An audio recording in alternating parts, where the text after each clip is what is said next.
नमस्कार, आप देख रहे हैं सीएमएन न्यूज। मैं हूं आपके साथ कनिका। तो चलिए शुरुआत करते हैं कुछ अहम खबरों के साथ। जनपद मैनपुरी के तहसील करहल क्षेत्र के ग्राम नगला दूरा के रहने वाले किसान के बेटे अविनाश यादव ने नेवी सेना में सबले फटीडेंट बनकर जनपद मैनपुरी का नाम रोशन किया है। मैनपुरी पहुंचे अविनाश यादव का उनके शुभ चिंतक लोगों ने उनका माल्यार्पण कर और मिठाई खिलाकर भव्य स्वागत करते हुए खुशी जाहिर की। मैनपुरी के वासियों ने अविनाश यादव को 4 व्हीलर गाड़ी में बिठाकर मैनपुरी से उनके पैतृक गांव तक रोड शो किया। इस दौरान उनका जगह जगह पर लोगों ने रोक कर उन्हें सम्मानित किया। इससे पूर्व मैनपुरी में अपने चचेरे भाई राजेश यादव के घर पर पहुंचकर लोगों से बातचीत की। उस दौरान वे मीडिया से मुखातिब हुए। उन्होंने बताया कि उनका बचपन सीधा साधा बीता है। वह पहले स्कूल जाने से डरते थे क्योंकि उनका स्कूल गांव में 3 या 4 किलोमीटर दूर था, पैदल जाना पड़ता था। इसके बाद कक्षा 7 से लेकर और इंटर तक उन्होंने आदर्श आवासीय विद्यालय में शिक्षा ग्रहण की। मैं एक नॉर्मल से गांव का इंसान हूँ। तो मेरी स्टार्टिंग की जो मैंने पढ़ाई की है वो यहीं से की है। यहाँ से 2-3 किलोमीटर दूर एक सिया कला करके गांव है, वहाँ के प्राइमरी स्कूल में मैं पढ़ता हूँ। तो वहाँ पे काफ़ी दूर था और मैं छोटा था तो जाने में मुझे दिक्कत होती। तो मेरे पेरेंट्स ने देखा, मतलब मेरे अंकल जी है, उन्होंने बेसिकली देखा कि हाँ इसे काफ़ी दिक्कत होती है, छोटा है और इतना दूर तक पढ़ाई नहीं सही से हो पा रही। तो उन्होंने सुना था कि रेजिडेंशियल स्कूल करके होता है कुछ, वहाँ अगर बच्चों को कर दो तो पूरा पढ़ाई कराते हैं और सही से अच्छा भी रिजल्ट आता है। तो मेरे अंकल ने मुझे एक मैनपुरी में रेजिडेंशियल स्कूल था आदर्श राष्ट्रीय करके, वहाँ पे डाल दिया। मेरे पेरेंट्स तो इस बात के अगेंस्ट थे क्योंकि कोई माँ बाप नहीं चाहता कि उसका लड़का उससे दूर रहे, पर मेरे अंकल नहीं माने और मुझे वहाँ पे उन्होंने कर दिया। तो फिर मैं वहाँ पे पढ़ा, 5th क्लास तक मैं वहाँ पढ़ा। फिर वहाँ पे क्या होता था, एक सैनिक स्कूल करके होता था, बताया गया था कि सैनिक स्कूल होता है, वहाँ पे जाओ तो नौकरी लग जाएगी, ऐसा सुना था। तो गांव का आदमी था तो नौकरी सबको पसंद है सरकारी, इसलिए ठीक है ट्राई करते। तो मैंने उसमें फॉर्म डाला, एग्ज़ाम दिया, मैं सिलेक्ट हो गया। फिर वहाँ से मैं सैनिक स्कूल में सिलेक्ट हो गया, मैं पहुँचा वहाँ सैनिक स्कूल ज्वाइन किया। 6 to 12 में वहाँ पर पढ़ाई की अपनी मैंने। फिर क्या होता है, जब सैनिक स्कूल में मैं पहुँचा तो मतलब एक ऐसा होता है, अभी जैसे आप गांव से हो, बाहर निकलोगे तो आपका सोचने का नज़रिया और सब चीज़ें बढ़ती हैं। तो वहाँ जाके मेरे को और कुछ चीज़ें पता चली। जैसे मेरे को एनडीए के बारे में पता चला कि एनडीए ऐसी अकेडमी है जहाँ पे अगर तुम्हारा सिलेक्शन हो जाता है तो तुम क्लास 1 ऑफिसर बन जाते हो। मतलब आर्मी नेवी एयरफोर्स में एक तुम क्लास 1 ऑफिसर बनोगे, अच्छी सैलरी वगैरह होती है, सब कुछ देश की रक्षा करने का चांस मिलता है। तो फिर मैंने वहाँ से मन बनाया, मैंने कहा मुझे एनडीए होना है। मेरा बैकग्राउंड तो बहुत ही नॉर्मल था, मेरे पापा के पास इतना पैसे वैसे नहीं थे। तो फिर मैंने वहाँ से डिसाइड किया। उसके बाद मैंने अपनी पढ़ाई इस तरीके से स्टार्ट की और सैनिक स्कूल ने मेरे को अच्छा गाइडेंस दिया, मतलब जो एक ऑफिसर में होना चाहिए था वैसा ट्रेनिंग होती है वहाँ पे।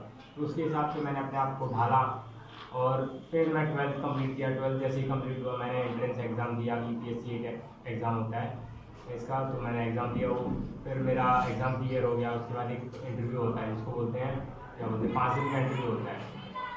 5 दिन के इंटरव्यू में काफ़ी चीज़ें टेस्ट होती हैं। 15 क्वालिटीज़ होती हैं, बेसिक क्वालिटीज़ जो एक ऑफिसर में चाहिए होती हैं। तो वो 15 क्वालिटीज़ के ऊपर एक कैंडिडेट को जज करते हैं कि हाँ कैंडिडेट में है या वो है।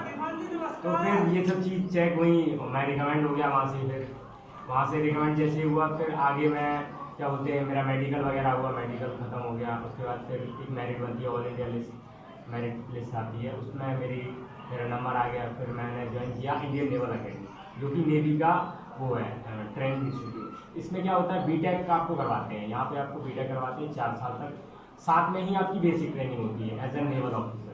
तो मेरी बीटेक कंप्लीट हुई अभी 28 नवंबर 2020 को। जैसे ही मेरा बीटेक कंप्लीट हुआ मुझे ग्रेजुएशन मिली और वैसे ही मेरे को प्रमोट कर दिया गया। आई गॉट प्रमोटेड टू सब लेफ्टिनेंट। इस प्रकार मेरी मतलब पढ़ाई और सब कुछ। शिक्षा का श्रेय किसको है? वहाँ तक इस- पहुँचने का जो श्रेय है। शिक्षा का श्रेय तो मेरे चाचा जी को जाता है, क्योंकि देखो मेरे पेरेंट्स तो अलाउ नहीं इतना कर रहे थे और मेरे पेरेंट्स पढ़े लिखे भी नहीं। मेरे चाचा जी पढ़े हैं, एमए किए हैं, एलएलबी किए, लेकिन उन्होंने कोई जॉब नहीं की, पर उन्होंने हम लोगों को पूरा सपोर्ट किया कि हम कैसे भी आगे बढ़ सकें। तो जब भी मुझे ज़रूरत हुई, जैसे मैं कहीं हूँ, मैं महाराष्ट्र में पढ़ रहा हूँ, मुझे पैसे चाहिए कुछ, तो मैंने अपने चाचा को बताया मुझे ये ज़रूरत है, मुझे चाहिए, मुझे यहाँ ट्यूशन जाना है, मतलब मुझे ये क्लास लेनी है। तो मतलब मैंने जो भी कहा मेरे चाचा ने कभी मुझे माना नहीं किया। मतलब पढ़ाई के लिए जो कुछ भी कर, बस पढ़ाई के लिए जो मांगेगा सब दूंगा। तो इस तरीके से मेरे चाचा ने मतलब पूरा सपोर्ट मेरे चाचा का ही है यहाँ पे। गाँव के लिए संदेश गाँव के लिए एक ही संदेश है, ज़्यादातर मैं जिस मतलब मैं बैठता हूँ किसी बूढ़े बुजुर्गों में जैसे बैठता हूँ, तो मैं एक ही चीज़ बताता हूँ सबको यही बोलता हूँ, देखिए आप जैसे हैं, आपने अपने बच्चे के लिए बचाया, अगर आपने कितना भी बचा के कोशिश की है, किसान कितना बचा सकता है? 5-6 लाख बचा के रख सकता है अपने लड़के के लिए। 5-6 लाख कितने दिन तक वो चलाएगा? ज़्यादा दिन नहीं, 3-4 साल तक वो चलाएगा, फिर वो खत्म होगा। फिर क्या करेगा वो? अगर आपने उसको 5-6 लाख बचाने की बजाय शिक्षा दिला दी 5-6 लाख की, तो वो जिंदगी भर खाएगा उससे, क्योंकि उसके पास शिक्षा है। शिक्षा से जिंदगी भर खाएगा और अपने बाप को नाम याद रखेगा, हाँ मेरे बाप ने मेरे को पढ़ाया। अगर नहीं पढ़ाएगा तो वही लड़का उसी बाप को गाली देगा कि मेरे को पढ़ाया नहीं। तो मैं यही संदेश देना चाहता हूँ कि पैसा बचा के रखने से अच्छा है कि बच्चे में लगाएं, ताकि वो भविष्य में कुछ कर सके।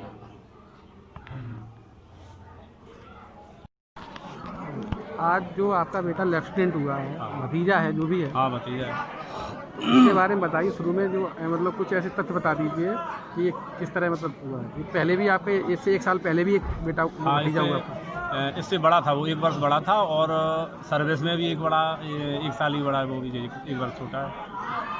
इनके बारे में कोई पुराने पहलू दीजिए जिसमें ये आपके मार्गदर्शन में इतना यहाँ तक पहुँचे, उसके बारे में। ये इसकी सही पहचान तो ये है कि ये जिद्दी शुरुआत से है। अगर पढ़ने के लिए लग गया तो पढ़ता ही रहता है, अगर रोने के लिए लग गया तो रोता ही रहता है। मतलब जिस काम की इसने जिद ठान ली, उस काम को उसने जो है मुकाम तक पहुंचाया है। अच्छा, 2 भतीजे आपके हुए, पिछली साल एक हुआ था, हाँ। एक इस बार हुआ है। हाँ। इन दोनों में आप ये बताइए होशियार कौन था? हम आज दिन तक तय नहीं कर पाए, होशियार कौन है। कोई किसी सब्जेक्ट में होशियार है तो कोई किसी सब्जेक्ट में होशियार है। कैसा महसूस कर रहे हैं? अब वो एक बात बताओ, जिस परिवार से 2 लड़के जो है देश की सेवा में ऑफिसर बन के जा रहे हैं, और मेरे परिवार के लिए इससे ज़्यादा और गौरवान्वित क्या है? बड़ा गर्व की बात है।